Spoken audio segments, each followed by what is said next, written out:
Shama harka fuunee jaalatamtoonni fi kabajamtoonni hordoftoonni seenaatuuf nageenyi koo kan jaalalaa kabajaa iddoo isin jirtan hundatti isin qabu.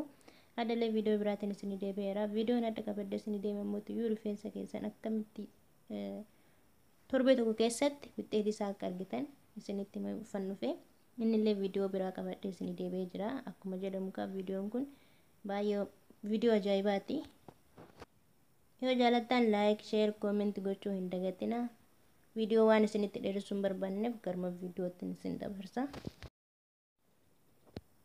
Kana amma akkuma isin argitanitti waa hedduu asitti qopheeffatee jira.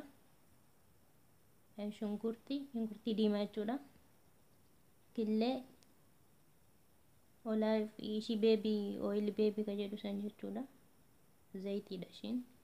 Zayitii kana yoo qabaattan itti fayyadamuu dandeessu yookaan immoo tuyyuu vaatikaa kama ta'e kama qibaatii rifeensa keessanii itti fayyadamtan kookinaatii olaayif ooyilii ta'uu danda'a.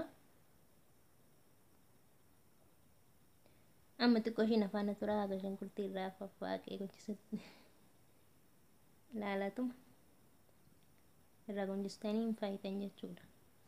Bishaan isaa yookiin juusii isaa fayyadamta waan ta'eef xiqqoo qulqullina viidiyootiif dhiifama isin gaafadha. Moobaayilaan fayyadamu waan ta'eef waan biraa kaameraa minaamin hin qabu. Kanaaf qulqullina irratti dhiifama isiniin jechaatu makaa.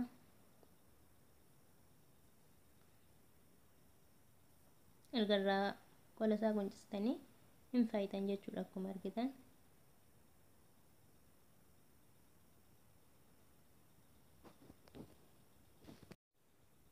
Erga faayitanii geessitanii meeshaa akkana kanatti qopheeffattanii boodaan cuufitan ammallee jechuudha. Bishaan isaa keessaa san fayyadamta sila ta'eef keessaa baastan jechuudha cuufitanii viidiyoo malaalaa jechuudha.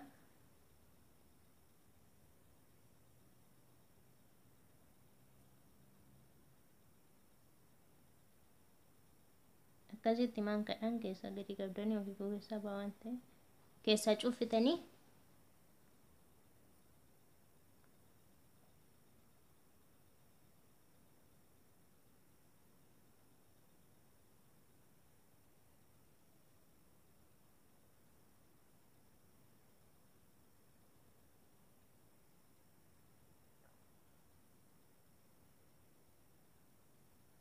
killee jechuudha. Killee itti dabalattanii killee ammoo tuyyuu viidiyoo dura irratti isin hojjetan irratti boora keessaa qofa fayyadaman isiniin jedhe hadda ammoo tuyyuu mulumatti gootanii sababni isaas isa beebii ooyil ka jedhu sun mataa baay'ee yookaan ammoo tuyyuu rifeensa baay'ee lallaafisa waan ta'eef duraan adii sun hin jajjabeessaa isatti dabalana waan isiniin jedheef amma ammoo tuyyuu isallee itti gootanii walumaa waan tokko rakkoo hin qabu.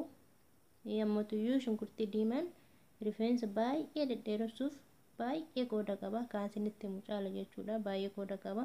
Namni beeytan ta'a. Nama hin beeyneef ammoo shunkurtiin diimaan jechuudha rifeensaaf baay'ee dhedheeressuuf irratti qooda baay'ee qaba. Namoonni tokko tokko ammoo affeelaniillee isa juusii isaan itti fayyadamanii affeeluu irra mootiyyuu fireeshii wayya waan ta'eef isa san gaariidha isin jechuu barbaade takka mana hojjedhe kanatti. Vaatisan maangaa xiqqoo san takka takkatti dabaltanii vaatikaa yoo qabaattan afuura isaatiif illee baay'ee gaariidha jechuudha. Afuura shunkurtii fi killeedhaaf illee baay'ee gaariidha. Amma afuura keessaa balleessa. Sunillee ammoo tuyyuu beebii ooyiliin illee afuura gaarii qabdu waan ta'eef shunkurtii fi killee yoo walitti dabaltanii booda kuufattan homaa isinitti dhufu jechuudha. Afuurri killeetii fi shunkurtii illee keessaa bada jechuudha. Erga kanatti keessaa baasattanii hundaa walitti nannaqattanii walakkaa ofirra tursiisan jechuudha. Walakkaa ofirra tursistanii san booda rifeensa keessan inni qattanii shaamboodhaan inni qattan wanti inni qattaniin jechuudha. Yoo koondishinarii qabaattan hin fayyadamtanii yoo hin qabaanne ta'e garuu uummata akka rakkoo hin qabu akkuma duraan fayyadamte fayyadamtan jechuudha. Yeroo fayyadamtanitti hidda rifeensaa irra jalqabdanitti hidda rifeensaatti itti gootan jechuudha. Waan ta'een itti fayyadamtan jechuudha. San booda akkuma isin jedhu walakkaa ofirra tursistanii hin dhiqattanii itti deddeebitanii dhiqattan jechuudha. Gamitti wixxeetii isaa argina waan jettaniif na gaafattaniif itti deddeebitanii haga shaaworii fudhattanii itti deddeebitanii ilaaltanii argitan jechuudha wixxeetii isaa.